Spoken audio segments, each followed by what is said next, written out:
Hello guys, welcome back to ಅಲ್ವೇಡಾಸ್ cooking channel. Guys, ಇವತ್ತು ನಾವು ಅಕ್ಕಿ ರೊಟ್ಟಿ ಬದನೆಕಾಯಿ ಕೈಗೊಜ್ಜು ಮಾಡ್ತಾ ಇದ್ದೀವಿ. ಹೇಗ್ ಮಾಡೋದು ಅಂತ ಇವತ್ತು ನಮ್ಮ ಅತ್ತೆ ಹೇಳ್ಕೊಡ್ತಾರೆ. ಬನ್ನಿ ನೋಡ್ಕೊಂಡು ಬರೋಣ.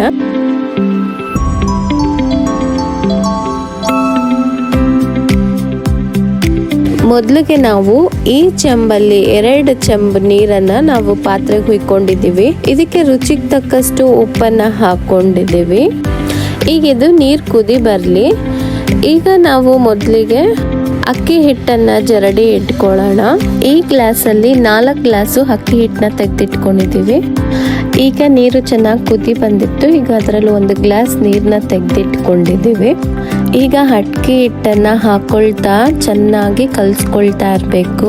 ಇಲ್ಲ ಅಂದ್ರೆ ಕಲ್ಸಿಲ್ಲ ಅಂತಂದ್ರೆ ಗಂಟಾಗ್ಬಿಡತ್ತೆ. ಚೆನ್ನಾಗಿ ಕಲ್ಸ್ಬಿಟ್ಟು ಇದು ಬೇಯೋದಕ್ಕೆ ಬಿಡ್ಬೇಕು. ಈಗ ಇದು ಚೆನ್ನಾಗಿ ಬೆಂದಿದೆ.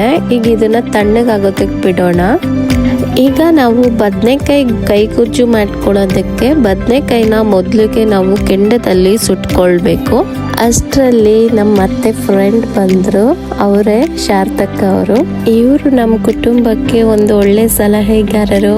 ಸೊ ನಮ್ಮ ಮನೆಯಲ್ಲಿ ನಾವ್ ಏನ್ ತಂದ್ರು ಅವ್ರೇನ್ ತಂದ್ರು ಎಲ್ಲ ಹೇಳ್ಕೊಳ್ತಾ ಇರ್ತಾರೆ. ನಮ್ಮ ಅತ್ತೆಗಂತೂ ಒಳ್ಳೆ ಬೆಸ್ಟ್ ಫ್ರೆಂಡ್ ಅಂತಾನೆ ಹೇಳ್ಬೋದು ಅವರು. ಆಗ್ಲೇ ನಾವೇನು ಅಕ್ಕಿ ಹಿಟ್ಟು ಬೇಯಿಸ್ಕೊಂಡಿದ್ವಲ್ಲ, ಅದು ಈಗ ಸ್ವಲ್ಪ ತಣ್ಣಗಾಗಿರುತ್ತೆ.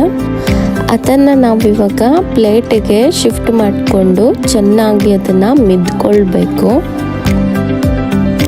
ಈಗ ಇದನ್ನು ಸಣ್ಣ ಉಂಡೆ ಮಾಡಿಕೊಂಡು ಇದನ್ನು ಕೈಯಲ್ಲೇ ತಟ್ಟಿ ರೌಂಡ್ ಶೇಪಲ್ಲಿ ಮಾಡ್ಕೊಳ್ತಾರೆ. ಮಾಡಿಕೊಂಡು ತವ ಮೇಲೆ ಹಾಕ್ತಾರೆ. ಇದು ಬಂದು ಐರನ್ ತವ ಅಂದು.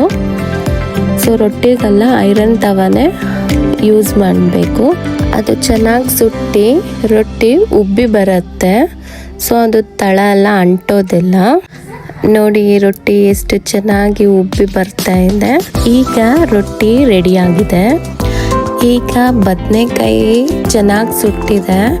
ಅದು ನೀಟಾಗಿ ಅದ್ರ ಮೇಲೆ ಏನು ಸಿಪ್ಪೆ ಇದೆಯೋ ಅದು ಸುಟ್ಟಿರೋದು ಎಲ್ಲ ನೀಟಾಗಿ ತೆಗಿಬೇಕು. ಈಗ ನೀಟಾಗಿ ತೆಗೆದು ನಾವು ಇಟ್ಕೊಳ್ಳೋಣ. ಇದಕ್ಕೆ ನಾವು ತೆಂಗಿನಕಾಯಿ, ಈರುಳ್ಳಿ, ಮೆಣಸಿನ್ಕಾಯಿ, ಉಪ್ಪು ಇಷ್ಟನ್ನು ತಗೊಂಡು ಚೆನ್ನಾಗಿ ಕೈಯಲ್ಲೇ ಕಿವುಚ್ಕೊಳ್ಬೇಕು. ಮೆಣಸಿನ್ಕಾಯಿನೂ ಕೂಡ ನಾವು ಸುಟ್ಕೊಳ್ಬೇಕು. ಇಷ್ಟು ಕಿವುಚ್ಕೊಂಡು ಬದನೆಕಾಯಿನ ಹಾಕ್ಕೊಂಡು ಕಿವುಚ್ಕೊಳ್ಳೋಣ. ಮತ್ತೆ ರುಚಿಗೆ ತಕ್ಕಷ್ಟು ಉಪ್ಪನ್ನು ಹಾಕೊಳ್ಳೋಣ. ಈಗ ಬದನೆಕಾಯಿ ಕೈಗೊಜ್ಜು ರೆಡಿಯಾಗಿದೆ. ನೋಡಿ ಎಷ್ಟು ಚೆನ್ನಾಗಿದೆ ರೊಟ್ಟಿ ಮತ್ತು ಬದನೆಕಾಯಿ ಕೈಗೊಜ್ಜು. ಸೊ ನನಗೆ ಸ್ಮೆಲ್ಗೆನೆ ತಿನ್ನಬೇಕು ಅಂತ ಅನ್ನಿಸ್ತಾ ಇತ್ತು.